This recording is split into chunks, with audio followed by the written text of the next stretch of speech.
एक नगर था, किरात नगर, और उस नगर में एक ब्राह्मण रहता था जिसका नाम था देवराज। तो सौनक आदि ऋषि मुनि कहते हैं कि वो कैसा था? तो सूत जी महाराज कहते हैं ज्ञान दुर्बला, ज्ञान में दुर्बल था, कुछ भी नहीं आता था, एक प्रकार से कहा जाए तो मूर्ख था। और देखिए माताओं, ब्राह्मण के लिए सबसे बड़ी निंदा की बात होती है, तो कोई उसे धन दुर्बल कह दे तब भी चलेगा, कोई बात नहीं, अन्न दुर्बल कह दे तब भी चलेगा, परंतु ज्ञान दुर्बल कह दे तो ये ब्राह्मण के लिए उचित नहीं होता है। क्योंकि ब्राह्मण का जीवन तप के लिए होता है, अध्यापन के लिए होता है। और ये जो देवराज नाम का ब्राह्मण है, ये तो संतों से भी द्वेष करता है, ऋषि मुनियों से द्वेष करता है, और तो और जो लोग इन पर विश्वास करते हैं उनको भी लूट लेता है। अधर्म के द्वारा खूब धन कमाया, परंतु धर्म पर 1 रुपया नहीं लगाया। एक दिन की बात है, ये देवराज नाम का जो ब्राह्मण था तालाब में स्नान करने के लिए गया, तो वहां पर एक शोभावती नाम की वेश्या स्नान कर रही थी, जिसे देख करके देवराज जो है मोहित हो गया। उसका मन उस स्त्री के प्रति आतुष्ट हो गया और उसी वेश्या के साथ बातचीत करके उसे अपनी पत्नी स्वीकार कर लिया। अपने माता पिता को घर से निकाल दिया धक्के मार करके, और उसी वेश्या के साथ उसी घर में रहने लगा। अब वेश्या को तो धन से ही प्रेम होता है, एक वेश्या को धन से ही प्रेम होता है। एक दिन की बात है, उसकी जो पत्नी थी शोभावती नाम की वेश्या, वो सारा धन चुरा करके भाग गई। और इधर देवराज बेचारा पागल हो गया, घूमते फिरते हुए वह झूसी प्रयागराज में पहुंचा, जहां पर सुंदर श्री शिव महापुराण की कथा चल रही थी। और वहीं पर वह 11 दिवस तक सुंदर श्री शिव महापुराण की कथा को श्रवण करने लगा। और उसे बुखार आ गया, ज्वार था, और उस ज्वार में बुखार में भी वह शिव महापुराण की कथा को सुनता रहा। और जैसे ही कथा का समापन दिन आया, कथा का विश्राम दिवस आया, उस ब्राह्मण की मृत्यु हो गई। अब मृत्यु हो गई तो यम के दूत आए लेने के लिए, और जैसे ही यम के दूत लेकर के जा रहे थे उस देवराज नाम के ब्राह्मण को, उसी समय भगवान शिव के गण वहां पर प्रकट हो गए। बोलिए शंकर भगवान की। और बोले, इसने अपने जीवन में अत्यंत ही बहुत गलत कर्म किए हैं, इसलिए इसे स्वर्ग नहीं नरक लेकर के जाना है, यमदूत कह रहे हैं। और भगवान शिव के गणों ने कहा कि अरे इसने भले ही अवगुण किए हो, गलत कर्म किए हो, परंतु इसने तो शिव महापुराण की दिव्य कथा को श्रवण किया, इसलिए इसे नरक नहीं कैलाश पर्वत की प्राप्ति होगी। तो किसके कारण? देखिए माताओं, उसने अपने जीवन में बहुत सारा गलत कर्म किया था, अपने माता पिता को घर से निकाल दिया, पराई स्त्री को अपनी पत्नी बना करके घर में रखा, और अंत में उसकी पत्नी सारा धन चुरा करके भाग गई, और वह घूमता फिरता हुआ झूसी में पहुंचा प्रयागराज में, और शिव महापुराण की कथा को श्रवण करते करते उसकी मृत्यु हो गई। तो यम के दूतों ने कहा कि इसे नरक की प्राप्ति होनी चाहिए। तो भगवान भोलेनाथ के गणों ने कहा इसे नरक नहीं कैलाश पर्वत की प्राप्ति होगी, क्योंकि इसने शिव महापुराण की कथा को श्रवण किया है। तो शिव महापुराण की कथा जो है भक्ति को बढ़ाने वाला है, भगवान शिव के प्रेम को बढ़ाने वाला है। तो देखिए, चाहे आप कितना भी गलत कर्म किया करे हो, अगर आप लोगों ने शिव महापुराण की कथा को श्रवण किया तो आपको निश्चित ही कैलाश पर्वत की प्राप्ति होगी। बोलिए श्री शिव महापुराण की जय हो। भजन जन भुलावो रे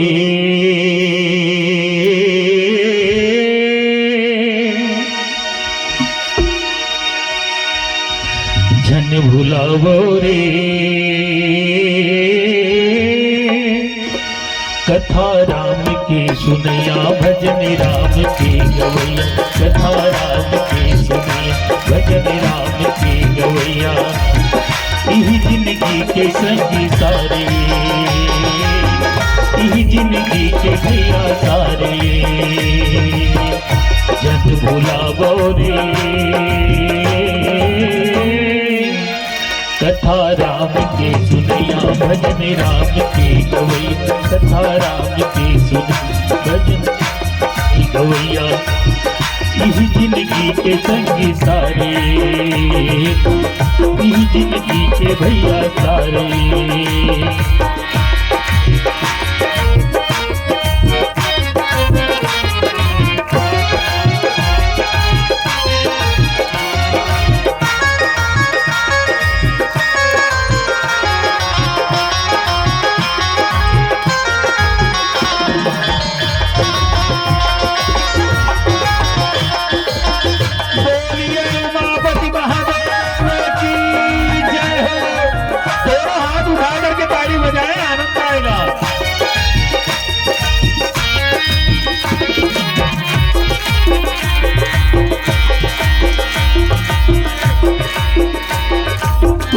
केरेंगे रस ताला छोड़ के कहाँ जावे मुक्ति के रस ताबतैया ऐसन कहाँ पावे मुक्ति के रस ताबतैया ऐसन कहाँ पावे मूर्खा केरेंगे रस ताला छोड़ के कहाँ जावे मुक्ति के रस ताबतैया ऐसन कहाँ पावे मुक्ति के रस ताबतैया ऐसन कहाँ पावे जन भुलावो रे कथा राम की सुनैया भजन राम की गवैया कथा राम की सुनैया भजन राम की गवैया यही जिंदगी के संगी सारे यही जिंदगी के भैया सारे।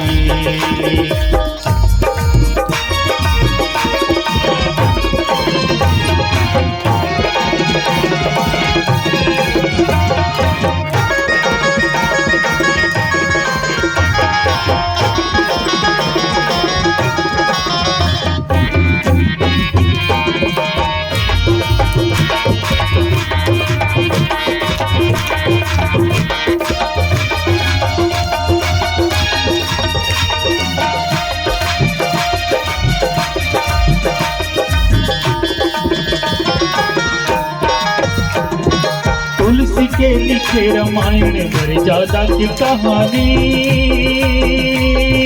मन खिला मन के बनाते सुखी रहे जिंदगानी मन खिला मन के बनाते सुखी रहे जिंदगानी तुलसी के लिखे रामायण मर्यादा की कहानी मन खिला मन के बनाते सुखी रहे जिंदगानी मन खिला मन के बनाते सुखी रहे जिंदगानी जन भुलावो रे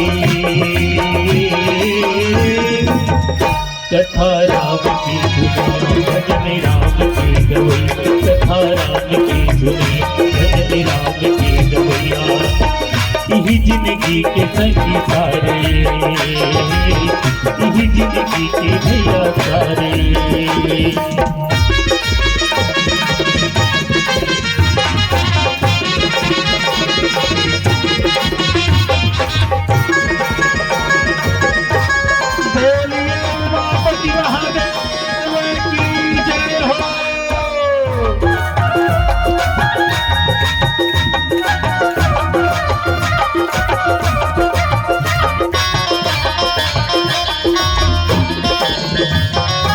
गिर पर भूले बिगड़े के राम हवे संगवारी शंकर के मानस बसे मैं महावर भारी शंकर के मानस बसे मैं महावर भारी गिर पर भूले बिगड़े के राम हवे संगवारी शंकर के मानस बसे मैं महावर भारी शंकर के मानस बसे मैं महावर भारी धन भुलावो रे कथा राम की दुनिया भजन राम की गवैया कथा राम की सुनिया भजन राम की गवैया यही जिंदगी के संगी सारे यही जिंदगी के भैया सारे यही जिंदगी के संगी सारे यही जिंदगी के भैया सारे यही जिंदगी के संगी सारे बोलिए उमापति महादेव की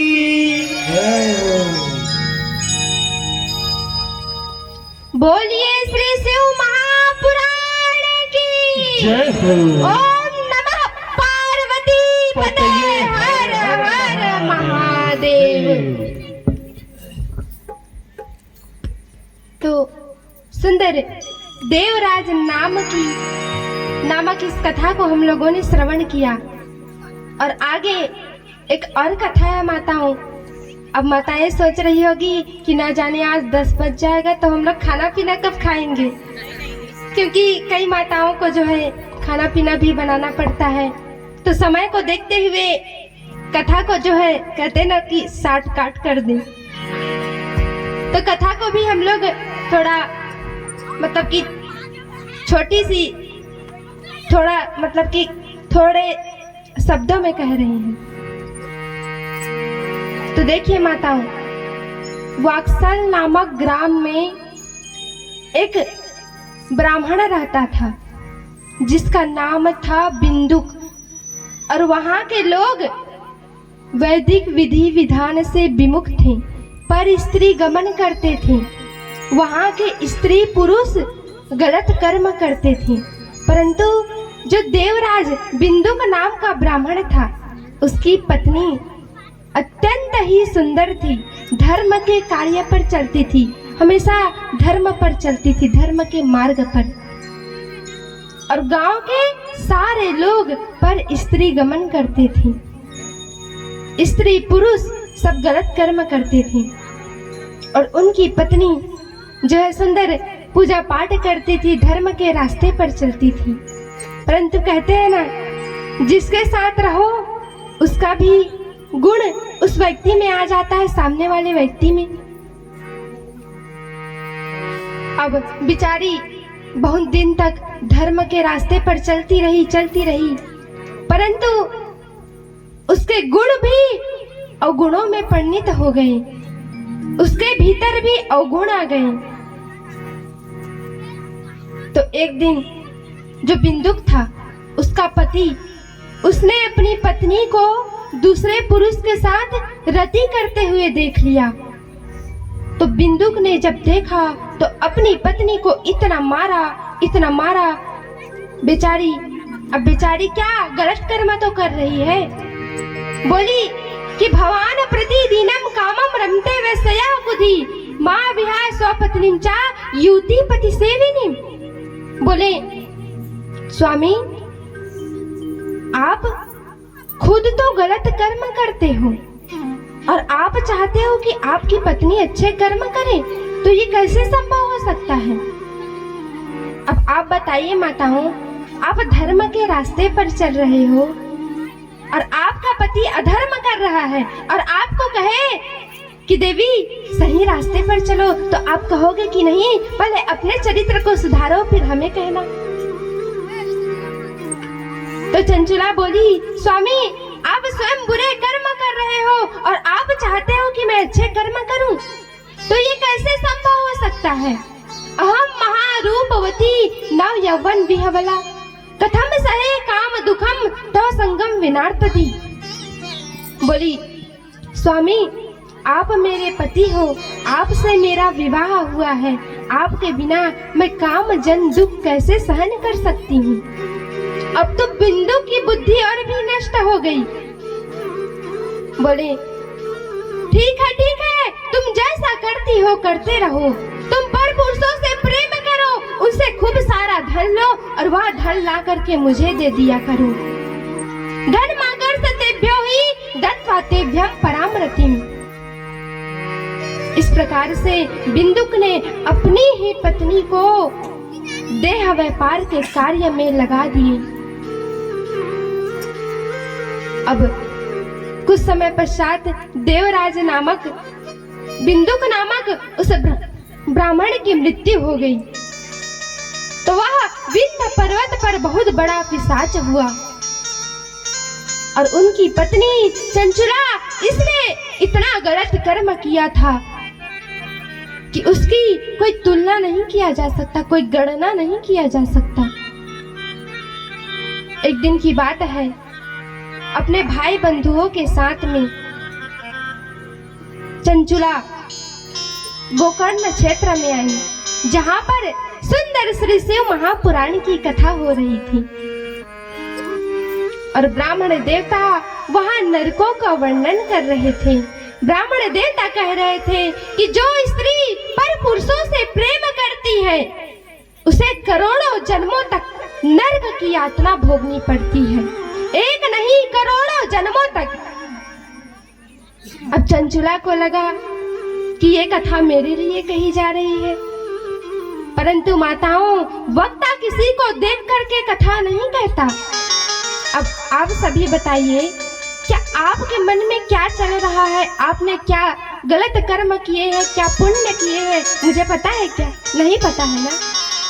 तो वक्ता किसी को देख करके कथा नहीं कहता, परंतु चंचुला को लग रहा है कि ये कथा मेरे लिए कही जा रही है। ब्राह्मण देवता क्योंकि कह रहे हैं कि जो स्त्री पर पुरुषों से प्रेम करते हैं उसे नरक की यातना भोगनी पड़ती है। अब उसको समझ में आ गया कि मैंने अपने जीवन में बहुत ही गलत कर्म कर डाले हैं। बेचारी सोचने लगी, किम करोमि को गच्छामि किम वा शरणमाश्रये कस्त्रायते मालोकेस्मिन् पतन्तिं नरकाण्डमे। बोली, क्या करूं, कहां जाऊं, किसका आश्रय लूं? अब एक वृंदावन की घटना याद आ गई, सुनोगे आप सभी? अब वृंदावन में मैं गई थी पढ़ने के लिए, और जब मैं गई थी तो जब कहीं भी सीखने जाओ तो पहले तो प्रथम दिवस की ही कथा सुनाएंगे ना गुरुजी, और उसी को पढ़ाएंगे और बोलेंगे बेटा इसको याद करो। और मैं तो किसी से कुछ बोलती नहीं थी, चुपचाप बैठे रहती थी, माता जी के रूम में बैठी रहती थी। अब एक दिन की बात है, माता जी सुंदर खाना बना रही थी और मैं उसके बेड पर बैठ करके मन से कथा पढ़ रही थी, बोल करके नहीं, मन से। अब मैं अचानक से बोलने लगी, क्या करूं, कहां जाऊं, किसका आश्रय लूं? इसी कथा को पढ़ रही थी और अचानक से बोलने लगी, क्या करूं, कहां जाऊं, किसका आश्रय लूं? माता जी डर गई, अरे इसको क्या हो गया? ये कह रही है क्या करूं, कहां जाऊं, किसका आश्रय लूं?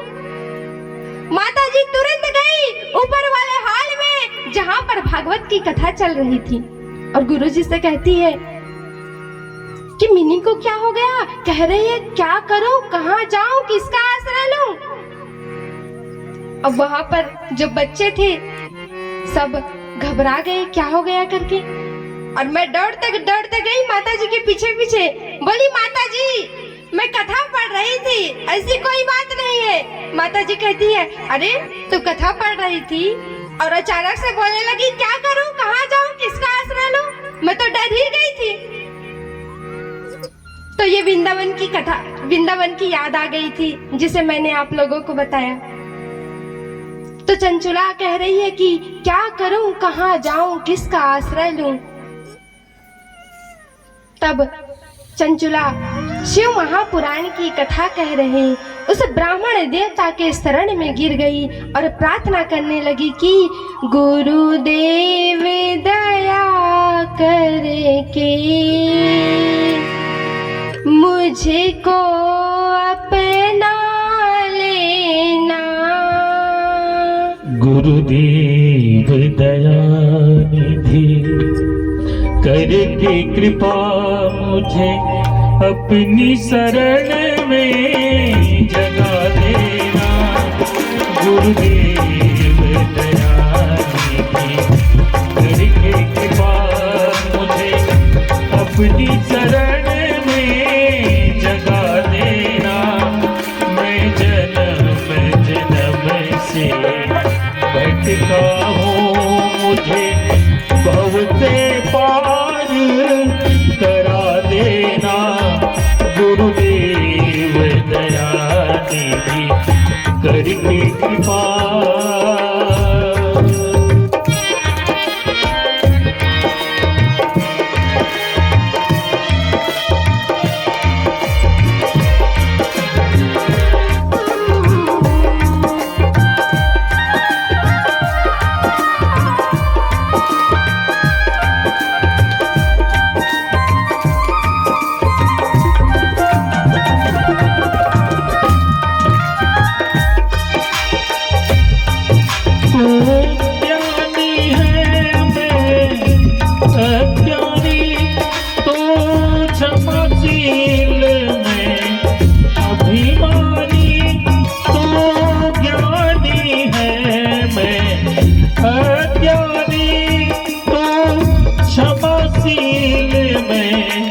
अभिमानी तो सागर है, मैं बूंद हूँ।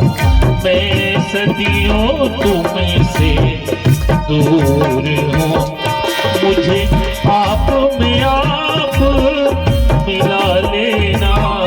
गुरुदेव दया निधि करके कृपा। गुरुदेव दया निधि करके कृपा मुझे अपनी चरण में जगा देना।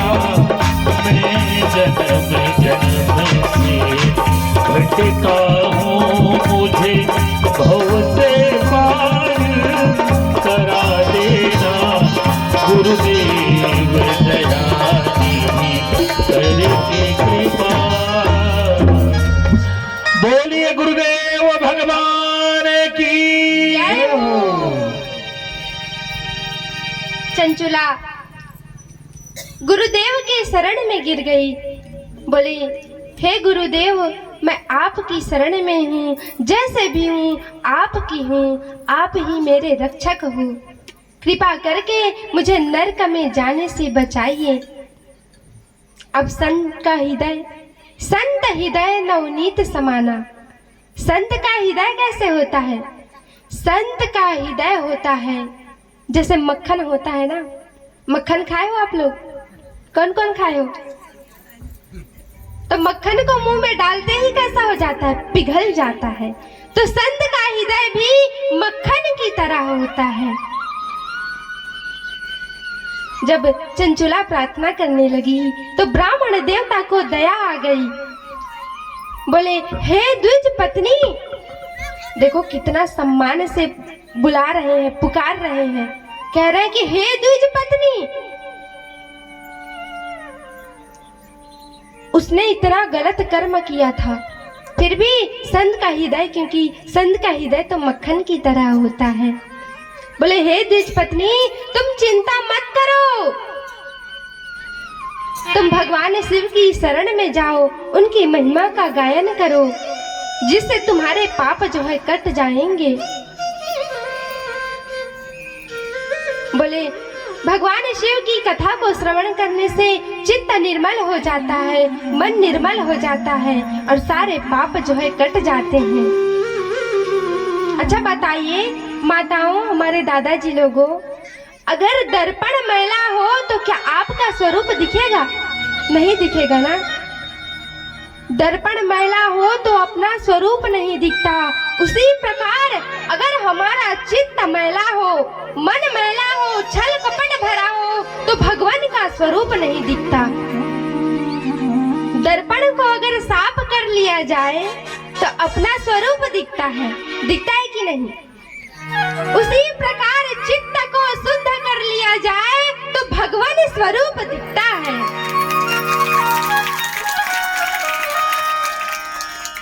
तो ब्राह्मण पत्नी कहती है कि हे गुरुदेव, कृपा करके बताइए कि चित्त को शुद्ध करने के लिए क्या किया जाए। बोली, हे द्विज पत्नी, अगर तुम चाहती हो कि चित्त शुद्ध हो, मन निर्मल हो, तो तुम श्री शिव महापुराण की कथा को श्रवण करो, क्योंकि निर्मल मन जन सो मोहि पावा, मोहि कपट छल छिद्र न भावा। बोले, अगर तुम्हारा मन शुद्ध होगा, मन निर्मल होगा, तो भगवान भोलेनाथ और माता पार्वती तुम्हारे हृदय में विराजमान हो जाएंगी। और देखिए माताओं, शिव महापुराण में लिखा है कि जो भगवान की कथा को श्रवण नहीं करते, तद्विहीना पसुर गेयो माया बंधन सक्त धी, संसार बंधना नैवा मुक्तो भवति स ध्रुवम। जो भगवान की कथा को श्रवण नहीं करता, हरि हरात्मक का दर्शन नहीं करता, वो जीते जी पशु है, मुर्दे के समान है। क्योंकि भगवान शिव की कथा को श्रवण करने से ही इस जीव की मुक्ति है। और सुंदर मानस में गोस्वामी तुलसीदास जी ने लिखा है कि जिन्हें हरि कथा सुनी नहीं काना, जिन हरि कथा सुनई नहीं काना, जिन हरि कथा सुनई नहीं काना, रही रंग समाना।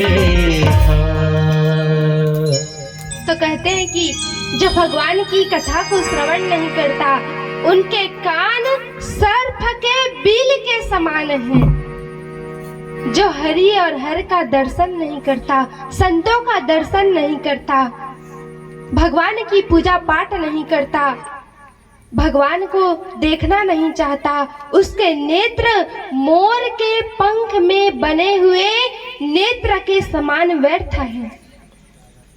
वो जीते जी पशु है, मुर्दे के समान है। बोले, अगर तुम चित्त को शुद्ध करना चाहते हो, भगवान शिव को पाना चाहती हो, तो भगवान शिव की सुंदर कथा को श्रवण करो, जिससे तुम्हारे पापों का प्रायश्चित होगा। देखो, अगर दो व्यक्ति चोरी करे, एक चोरी करके चला जाए, किसी के साथ जुआ खेल ले, कुसंग कर ले, और दूसरा दैव योग से भगवान की कथा में चला जाए, तो जो जुआ खेला, गलत कर्म किया, उसको अपने द्वारा किए गए बुरे कर्मों का तनिक भी पश्चाताप नहीं होगा, परंतु जो भगवान की कथा में चला गया, उसको अपने द्वारा किए गए बुरे कर्मों का अवश्य ही पश्चाताप होगा। कई बार होता है ना कि हम लोग मंदिर जाते हैं पूजा करने के लिए, तो कई बार ऐसा होता है कि हम बेलपत्र चढ़ाना भूल जाते हैं, समी पत्र चढ़ाना भूल जाते हैं, या तो फिर भस्म चढ़ाना भूल जाते हैं। तो पश्चाताप होता है कि नहीं? हे भगवान,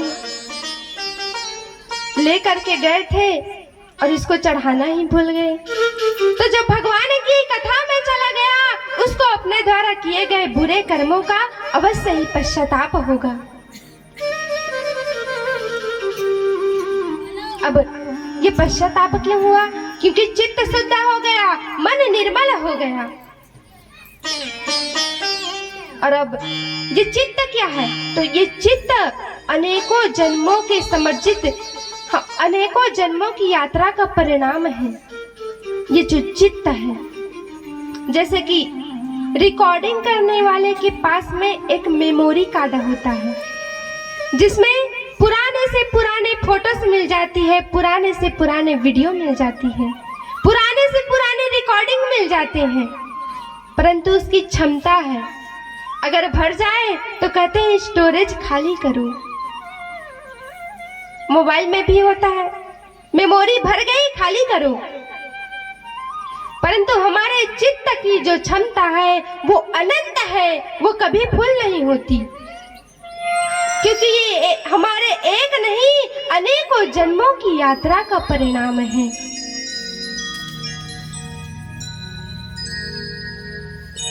और हम भगवान की कथा को श्रवण करेंगे तो ये धीरे धीरे शुद्ध होगा, एक बार में नहीं होगा।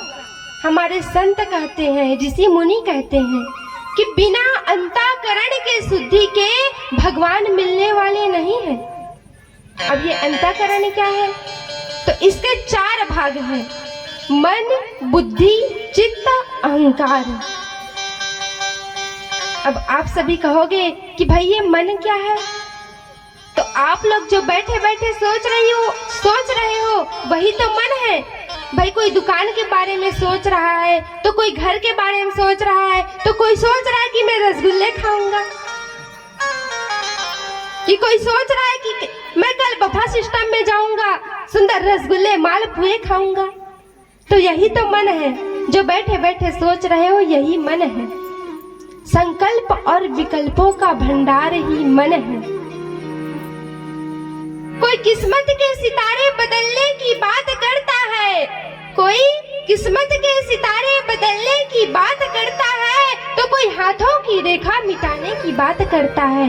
और मेरे भोले बाबा इतने निराले हैं, जो हर वक्त साथ चलने की बात करता है, जो हर वक्त साथ चलने की बात करता है।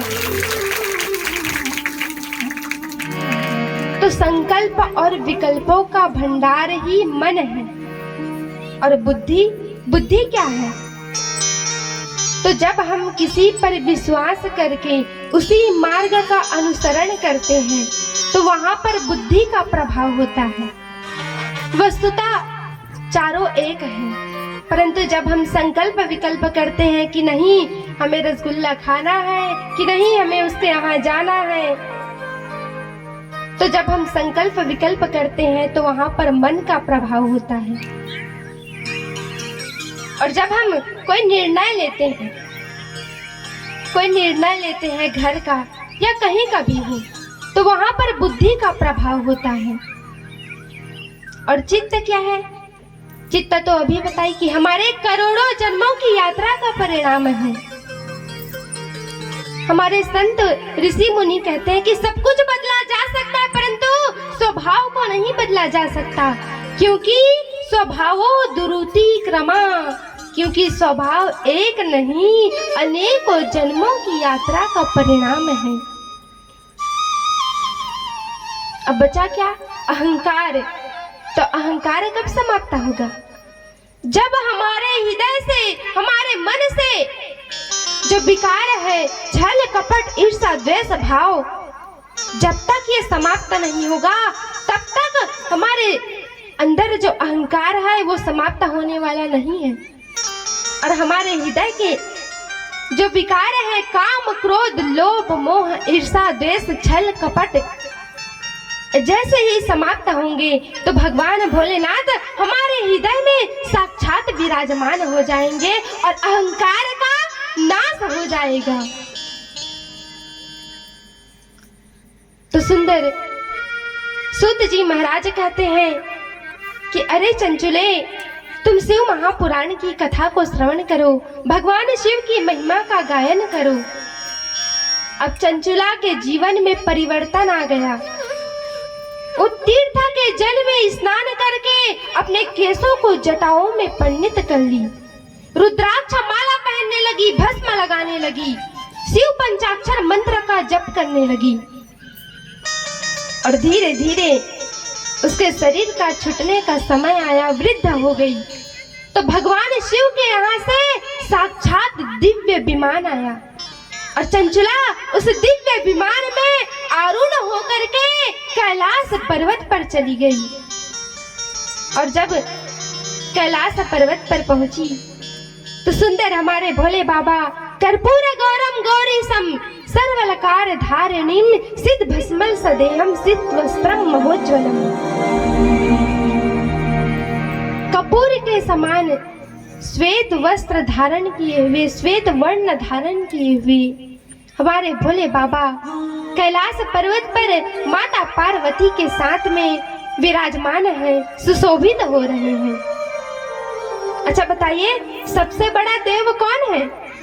महादेव। सबसे बड़ा देव महादेव। और मेरे भोले बाबा इतने दयालु हैं, इतने कृपालु हैं।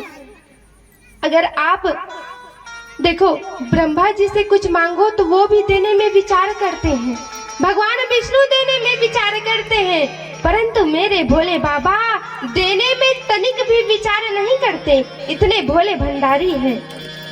बोलिए शंकर भगवान की जय हो। अब चंचुला जो है कैलाश पर्वत पर पहुंची है और माता पार्वती और भगवान भोलेनाथ को बारंबार प्रणाम करी। माता पार्वती ने अपने पास में बुलाया है, अपने निकट में बुलाया है और अपनी प्रिय सखी बना लिया चंचुला को। अब सौनक आदि ऋषि मुनि कहते हैं कि हे सूत जी महाराज, बताइए कि चंचुला ने सद्बुद्धि पाकर के क्या किया?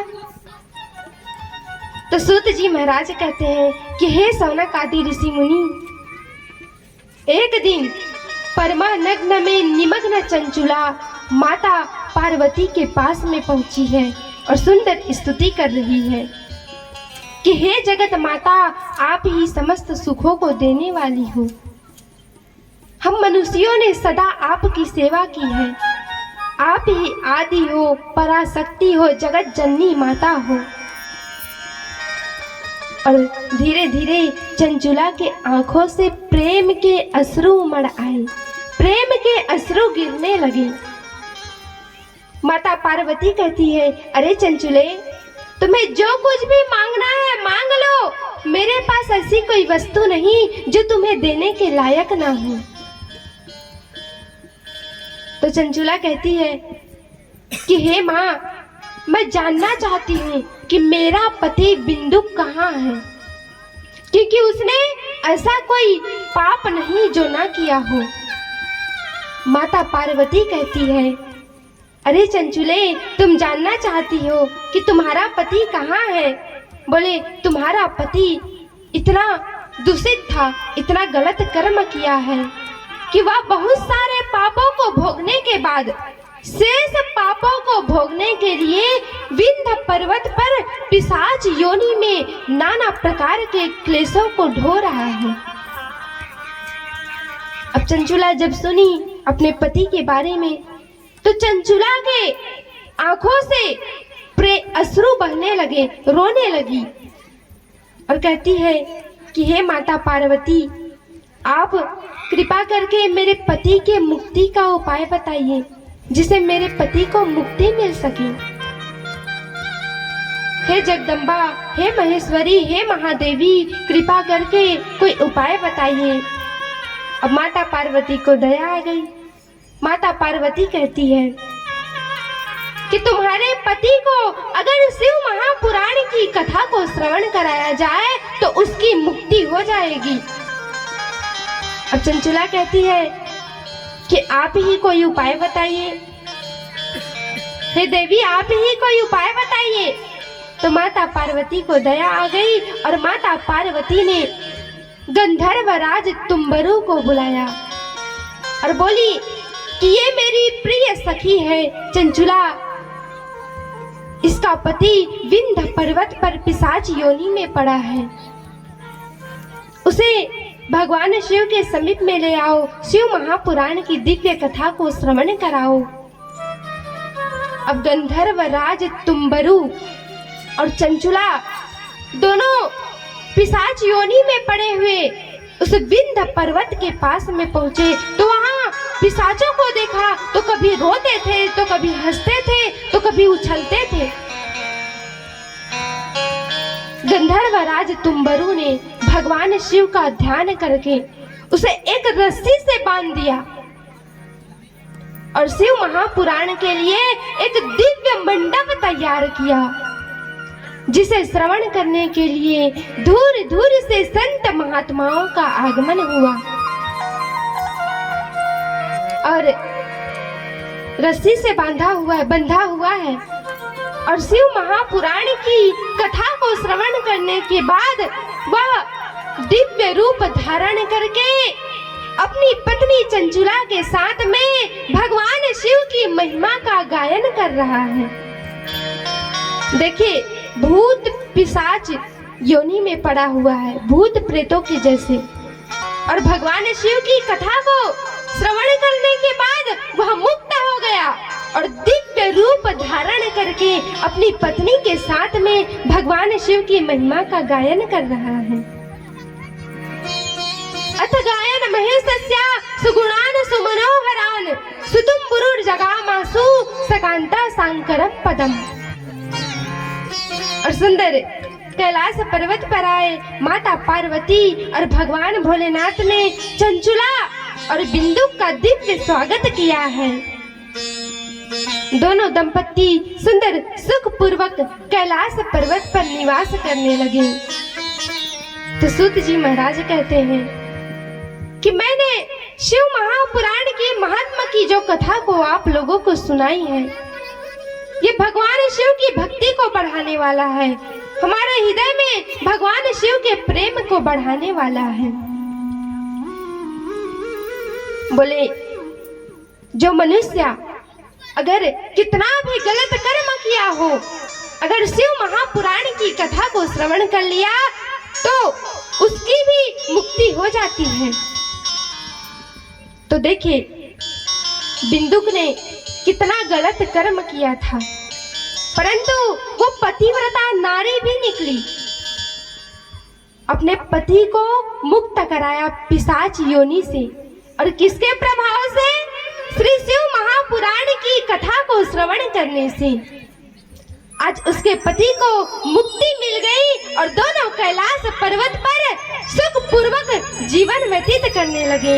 बोलिए श्री शिव महापुराण की जय। हर हर महादेव। श्री शिवाय नमस्तुभ्यं। श्री सिद्धेश्वराय नमस्तुभ्यं। शंभू। हर हर महादेव।